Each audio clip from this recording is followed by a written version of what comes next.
We love to frame technology, especially AI, as this epic battle, right? It's always humans versus machines. But what if that's the wrong fight entirely?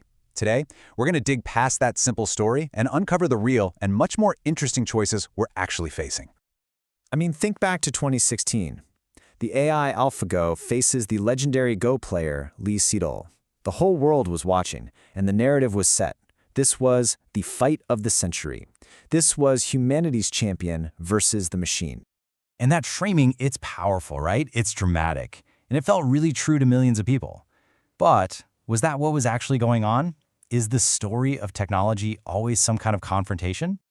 To really get to the bottom of this, we first have to look inward, at our own psychology. You see, the AlphaGo match didn't just show off some cool new tech, it tapped into a really deep-seated anxiety we all have about it. This actually has a name. It's called technophobia. And it's not just, a simple dislike of gadgets. It's a specific, gnawing fear about what technology's role is in our society and what it means for our future. And that one game of Go, it brought this fear into crystal clear focus for everyone. I mean, just look at this timeline. You can practically feel the tension ratchet up day by day. March 9th, AlphaGo wins Game 1, and it's a shock. By the 12th, when it wins the whole match, that shock had morphed into this real sense of existential dread for a lot of people. And that's exactly why Lee Sedol's single win, right here, Game 4, wasn't just a point on a scoreboard. No way. It was celebrated around the world as this massive triumph for the human spirit. And this is a perfect example of how that whole us versus them narrative just completely took over. Let's be honest, most of our ideas about AI don't come from research papers. They come from movies, The Terminator, stuff like that. So as AlphaGo kept winning, Lee Sedol became more than just a Go player. He became our champion, our human representative in a fight for the very idea of human intelligence. Now, this fear felt so specific to AI at the time, but it's actually a clue. It's pointing to a much, much broader pattern in how we react to any kind of groundbreaking new technology. And that brings us to our next big idea. You see, AI is just one example of what researchers have a name for: socially disruptive technologies. And this isn't just some pop culture phrase, it's a really serious field of study. Academics are looking at a whole range of technologies, from the social media in your pocket to things like climate engineering, and trying to understand how they force us to grapple with these fundamental questions about who we are.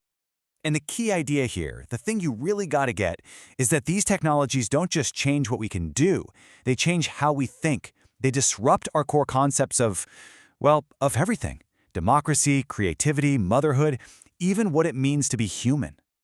And that's the real shift in perspective we need to have. The disruption isn't about the machine, it's about us. The technology is basically holding up a mirror and forcing us to re-examine the very foundations of our society, the things we just took for granted. Okay, so if the technology itself isn't the enemy, what is the actual conflict here? Well, with today's generative AI, it really boils down to a huge, fundamental choice that businesses and societies have to make. It comes down to this. We can choose to augment our abilities, using AI as an incredible tool to make us smarter, faster, more capable, or we can choose automation, using AI to just replace human labor entirely. And this is so important. This isn't something the tech decides. It's not inevitable. It's a strategic decision made by people. And right now, choosing pure automation would be incredibly risky. Why? Well, because AI, for all its wonders, is deeply flawed. It can hallucinate, which is a nice way of saying it just makes stuff up that sounds true. Its reasoning is often a total black box. We have no idea how it gets from A to B. It soaks up all the biases from our past data. And honestly, it can fail at simple, common-sense logic that a toddler would get. These aren't just little bugs. They are fundamental limitations that absolutely require human oversight. So keeping humans in the loop isn't some vague, feel-good idea. It means people are absolutely essential at every single stage. We have to train the AI, we have to curate and clean the data it learns from. And maybe most important of all, we need experts to judge the outputs, to check the work, and to apply it with wisdom in the real world. There's this quote that just hits the nail on the head. Technology isn't some neutral force that just drops out of the sky. It's built by people, and it carries the social imprint of its creators. Their values, their goals, they're all baked right into the code. And those choices have consequences. So what do these consequences actually look like? Well, they aren't abstract at all. They have a real, measurable impact on people's lives and on society as a whole. A really fascinating study looked at 10 years of industrial digitalization across China, and it asked a simple but incredibly powerful question. When a country goes through this huge tech revolution, who actually benefits? Who reaps the rewards? And the data, wow, it's pretty stark. Look at this. In the most technologically advanced eastern region of China, digitalization significantly widened the income gap between people in the cities and people in the countryside. In the less developed regions, the effect was way smaller. The lesson is pretty clear. Where technology was most advanced, it actually made inequality worse. So why? Why did this happen?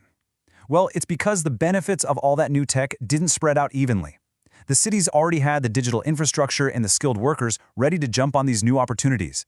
Meanwhile, the rural areas got left behind. So the digital revolution, instead of lifting everyone up, actually deepened the divide that was already there. This brings us to the final and most crucial point of all.